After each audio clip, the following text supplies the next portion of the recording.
त्यांचा एक मोठेपणा देशामध्ये आहे आणि म्हणून त्यांच्याबद्दलचा असे वक्तव्य करणं संजय राऊत, तुम्ही बुके घेऊन जाता, तुम्ही मुख्यमंत्र्याकडे जाऊन बुके घेता, चहा पिता, तेव्हा काही वाटत नाही का? तुमची विश्वासार्हता तर कमी झालेली.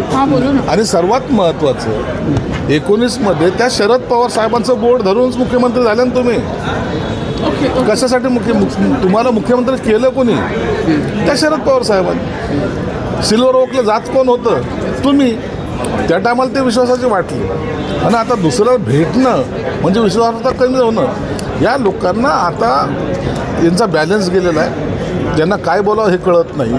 म्हणून शरद पवार साहेबांच्यावर अविश्वास दाखवून आता त्यांच्यापासून सुद्धा हे विभक्त होण्याच्या मनस्थितीत आहे. परंतु कालच्या भेटीनंतर काही नवीन राजकीय समीकरणं उदयाला येतील असं वाटतं का तुम्हाला? हो, समीकरण असे भेटीमध्ये घडत नसतात ना. विधान भवनात येऊन समीकरण जर राजकारणाचे घडायला लागले तर मग ते राजकारण कसलं?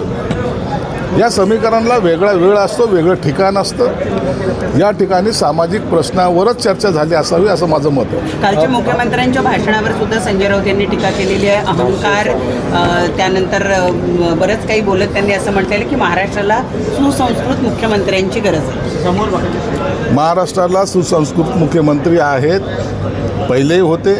आम्ही त्यांच्याहीबद्दल असं बोलत नाही की ते सुसंस्कृत नव्हते. फक्त संजय राऊतची छाया त्यांच्यावर पडल्यामुळं त्यांच्या तोंडातून सुद्धा टोमणे निघायचे. देवेंद्र फडणवीस साहेबांनी काल जे विधान भवनामध्ये जे विधानसभेमध्ये जे काही स्टेटमेंट केले, काय बोलले ते?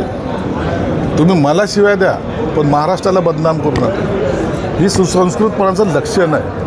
नाही तर एखाद्याला सत्तेची मस्ती असली तर तो आपल्या आविर्भावात असतो. मी मुख्यमंत्री आहे तसं देवेंद्रजींनी केलं नाही. म्हणून ते त्यांच्या सुसंस्कृतपणाबद्दल यांनी बोलणं उचित नाही आहे.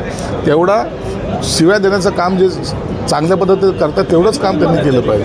समृद्धी महामार्गावरती देशी दारू विकली जाते तशा पद्धतीचे व्हिडिओ समोर आलेले आहेत. पेट्रोल पंपाच्या ठिकाणी अशी पद्धतीनं दारू विकली जाते. नाही, असं काही असेल तर निश्चित त्याच्यावर कारवाई केली पाहिजे आणि तातडीने त्या दारू विकणाऱ्याला अरेस्ट केले पाहिजे.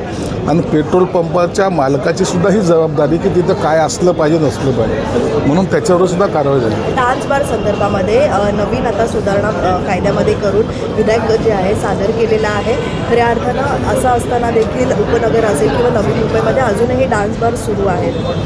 हे बघा, कायदे हे आपण दर दिवशी कडक कायदे आणत चाललेले. पहिल्यासारखी परिस्थिती आता राहिलेली नाही. एक जबर त्यांच्यावर बसवण्याचा प्रयत्न सरकार करतं आहे. अनेक लोकांचे कुटुंब उद्ध्वस्त झालेत, त्याची सरकारला जाणीव आहे. म्हणून यापुढे आणखीन कठोर कारवाई कशी करता येईल याकडे सरकारचं लक्ष आहे. विधान भवनाच्या बाहेर आता शेतकऱ्यांनी आंदोलन केलं. एक शेतकरी झाडावर जाऊन बसलेला आहे. जे कर्जमाफी आहे ती योग्य पद्धतीनं दिली जात नाही, त्याची अंमलबजावणी होत नाही असं म्हणत या शेतकऱ्यांनी आंदोलन करायला सुरुवात केली. निश्चित या आंदोलनाची दखल मुख्यमंत्री घेतील आणि आज सभागृहात ते निवेदनसुद्धा करणार आहे.